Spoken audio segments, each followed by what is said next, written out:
10 मार्च 2012 के बाद जितने भी अफसर और जवान शहीद होते हैं, हमारे लिए वो दिन 10 मार्च 2012 ही होता है।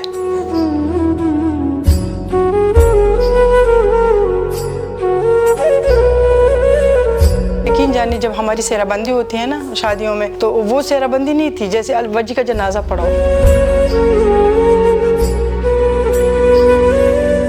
इतना रोना, इतना खानदान में तो छोड़ी कि जो मेरा बेटा है ना, उसको अपना होश ही नहीं था कि मैं किधर बैठूं, क्या कर रहा हूँ। मरना तो है, फिर शहादत की मौत तो अल्लाह हर किसी को नसीब करे। मेरे बेटे को शुरू से ही फ़ौज में जाने का शौक़ था। मैंने अल्लाह ताला से दुआ की थी कि अल्लाह ताला मुझे एक बहादुर और ख़ूबसूरत बेटा देना, और उसकी इंस्पायरेशन ये थी कि मेरे मामू थे पुलिस में, DSP अब्दुल अली ख़ान। वो 87 में दिसंबर में शहीद हुए थे। तो बहरहाल शहादत अल्टीमेटली उसकी ख्वाहिश थी।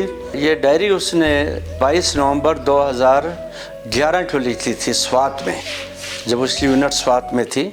यही समझ लें कि अपना दिल का हाल लिखा है उसमें।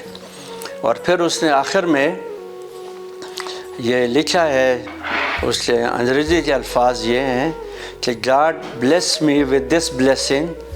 एक दफ़ा नहीं, 3 दफ़ा उसने लिखा है कि God bless me with this blessing. उसकी शहादत हुई है जी 10 मार्च 2012 हफ्ते का दिन था। तो बहरहाल मुझे तकरीबन 11 तारीख को 1:30 बजे करीब उसके मामू की मुझे ख्याल आई कराची से, जो ख़ुद भी एक आर्मी ऑफिसर है। तो फिर उसने मुझे बताया तो इस तरह वजीउल्लाह बाड़ा ऑपरेशन पे आया हुआ था और वो ज़ख्मी हुआ है, और अभी उसको हेली के ज़रिए CMH पेशावर ले जा रहे हैं। तो ये थी, लेकिन फिर तकरीबन 1.5 घंटे बाद फिर मुझे इत्ला मिली कि वो शहीद हो गया। अगर ये मुल्क है तो ये भी हमारा मुल्क है, हमारी पहचान है। और अगर ये फ़ौज है तो फ़ौज भी हमारी मुहाफ़िज़ है। अगर इंसान की उंगली भी कट जाए तो उसका बहुत अफसोस होता है।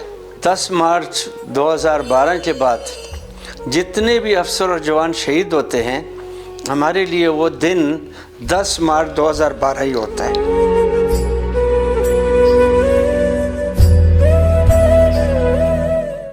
मेरा सलाम है उन माओं को, उन आर्मी अफसरान की जवान बेवाओं को। मेरी सियासी क़यादत, फ़ौजी क़यादत से ये दरख्वास्त है कि इस पे बैठ के मुल्की लेवल पे एक डायलॉग होना चाहिए। इसलिए ये हल नहीं है कि हमारे 2 जवान शहीद होते हैं, अफसर शहीद होता है, उनके 12 मारे जाते हैं, 20 मारे जाते हैं। उनके अगर 100 भी मारे जाए ना, हमारे एक जवान के बराबर नहीं है।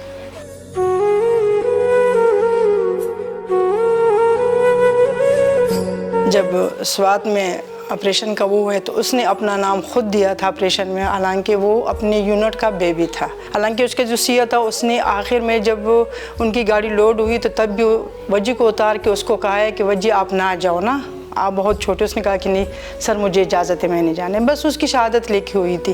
तो अल्लाह बेहतर जानता है वो वक्त। लेकिन यह है कि फिर फ़ख्र की बात भी होती है, कहाँ हम और कहाँ एक शहीद का दर्जा किसी घर में होना। बस वक्त है, गुज़र रहा है बेटा, उस और कुछ नहीं है बेटा। वो तो बहुत मतलब अगर उस बात को हम ले लेना तो हमारी ज़िंदगी अजीरन हो जाएगी। हम उसको सोचते ही नहीं है कि मतलब ज़रूरी बात है एक बेटा है, जैसे माँ बाप ये समझते हैं बड़ा होकर ये बनेगा, ये बनेगा, इस तरह करेगा, इसकी शादी होगी, इसके बच्चे होंगे ना। लेकिन हमने उसको सब कुछ भुला दिया है। बस ठीक है, वो था आर्मी के लिए, आर्मी में गया है। यकीन जानिए, जब हमारी सेहराबंदी होती है ना शादियों में, तो वो सेहराबंदी नहीं थी जैसे अलवजी का जनाजा पढ़ाओ। इतना रोना, इतना खानदान में तो छोड़ी कि जो मेरा बेटा है ना, उसको अपना होश ही नहीं था कि मैं किधर बैठूं, क्या कर रहा हूँ। मतलब इस तरह होता है। फिर मरना तो है, फिर शहादत की मौत तो अल्लाह हर किसी को नसीब करे।